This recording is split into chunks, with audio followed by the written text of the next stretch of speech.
Press freedom groups are raising alarm after New York police arrested a local journalist named Samuel Seligson and has charged him with 8 counts of criminal mischief with a hate crime enhancement, which is a felony. Police also raided Seligson's home twice over the past week. They're accusing him of traveling with pro-Palestinian activists who hurled red paint at the homes of top officials of the Brooklyn Museum in June. The Associated Press reports the complaint describes Seligson as a participant in the crime, but a law enforcement official told the AP he was not directly involved in the spray painting or property damage. He's a video journalist who's contributed footage to many news outlets. The Committee to Protect Journalists has criticized Seligson's arrest. Catherine Jacobson of CPJ said it's really important for authorities and the broader public to understand and differentiate the difference between protesters and journalists. Quote, the Freedom of the Press Foundation warned Seligson's arrest as an attempt to criminalize journalism. On Thursday, I spoke to Samuel Seligson's lawyer, Leena Widdi, and began by asking her to describe what actually happened. My client, Samuel Seligson, is a 32-year-old independent videographer. He is being charged with 8 counts of criminal mischief, as you said, with a hate crime enhancement. At this stage, it's not clear that the state has not provided any evidence that he was involved in property damage and that he was involved in any way beyond merely being present. If that is in fact the case, that is obviously consistent with his role as a journalist in documenting protest activities. And in fact, as you said, the NYPD has made statements to the press that they are not alleging him to have been involved in the property damage. So it's extremely concerning, shocking to me and to my client that he's being charged with not only felony criminal mischief, but a hate crime enhancement. And what does that mean, a hate crime enhancement? A hate crime enhancement essentially means that the category of the crime, of the underlying crime for which you're charged, is bumped up. So, from misdemeanor to felony? Well, in this case, the criminal mischief in the 3rd degree is an E felony, so it's bumped up to a D felony, which makes it 1, bail eligible and increases the potential sentence for a person if they're convicted. And is, of course,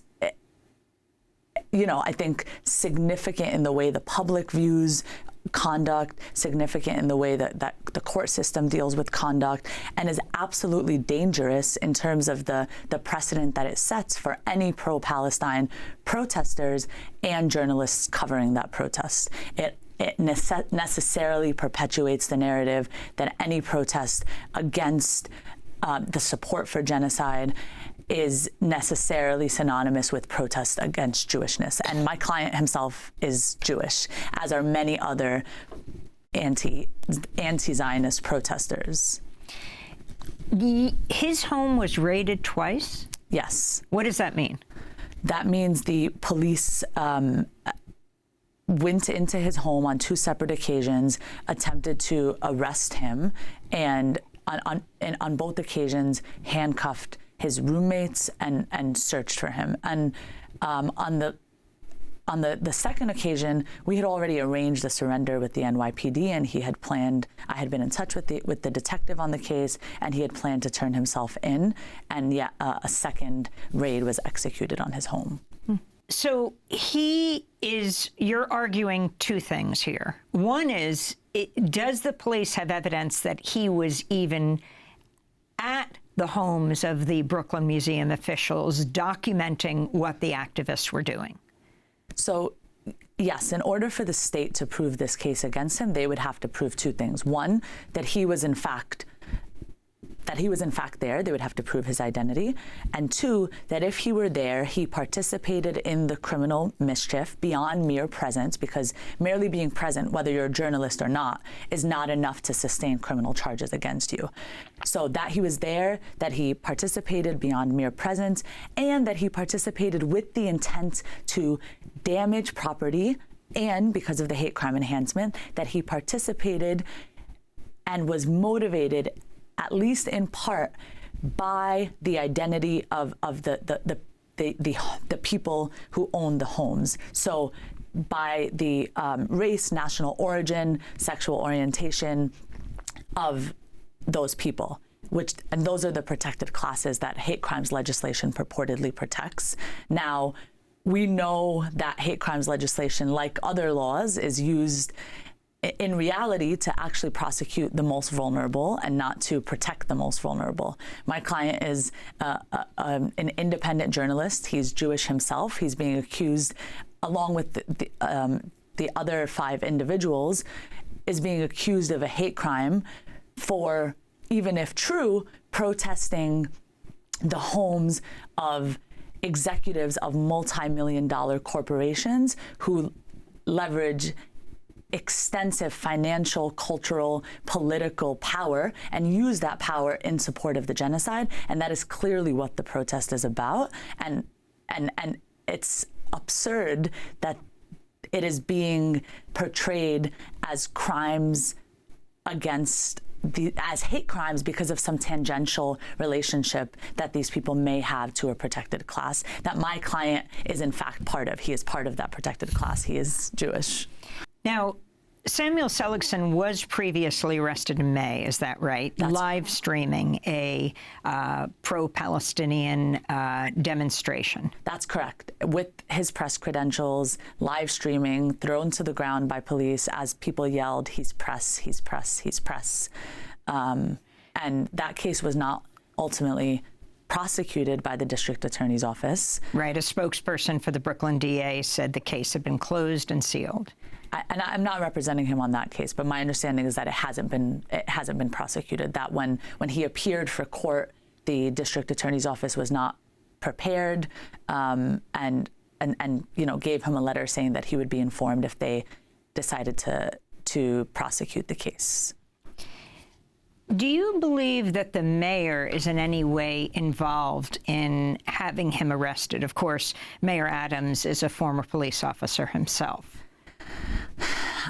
I can't speculate on what his specific role is, but we do know that Mayor Adams has been a huge proponent of ramping up police at pro-Palestine protesters, pro-Palestine protests, He has signed off on millions of dollars in overtime for the NYPD, who we have seen use increasing violence against Palestine protesters.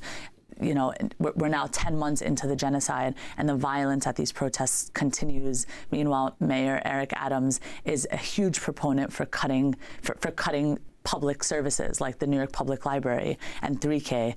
And that hate crimes legislation is supposed to protect the most vulnerable people. It's supposed to prevent race-based violence. And actually, where we're seeing so much of that race-based violence in New York City is at these protests committed by the NYPD against Black and brown people, against Palestinians, and against anti-Zionist Jews. And the city's resources would be much better spent addressing that.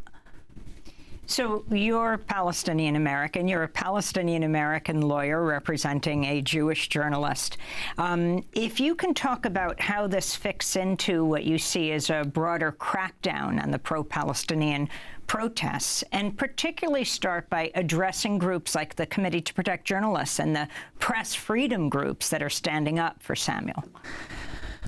Yes, so it's wonderful to see all of these press groups standing up for Samuel, speaking out against the assault on journalists. And this is an assault on journalists that is happening worldwide. We are now 306 days into the genocide, and over 100 journalists, as you know well, have been massacred, and many more detained by Israel. This is an attempt it is an extremely concerning assault on the First Amendment. The reason why the freedom of press is so strongly protected is because there's some underlying belief that in order for the public to meaningfully participate in a democracy, they must be actually informed. And criminalizing the press, manufacturing risk that they will be prosecuted if they cover protests, is extremely chilling behavior. And everyone should be speaking up about it. Everyone should be concerned. Everyone should be identifying this as a political decision and not a legal one. It is political to charge a journalist with a crime while he is, again, if he is proven to be there and if there's no evidence that he engaged in any of the underlying property damage, that he was just doing his job. And it's extremely concerning that he's being charged, and even more concerning that he's being charged with a hate crime. And it's concerning that all of these people are being prosecuted for hate crimes, because it is an absolute misuse of the hate crimes legislation, and again, an exploitation of the law, which is not new, unfortunately, in this country, as we all know very well, an exploitation of the law to prosecute the most vulnerable in favor of the most powerful. And in this case, it's very stark. Leena Widdi is attorney for Samuel Seligson, a New York City-based journalist charged with felony hate crime for allegedly filming pro-Palestinian activists hurling red paint at the homes of top officials at the Brooklyn Museum. Seligson's work has appeared in Reuters, Al Jazeera, ABC, and Fox News.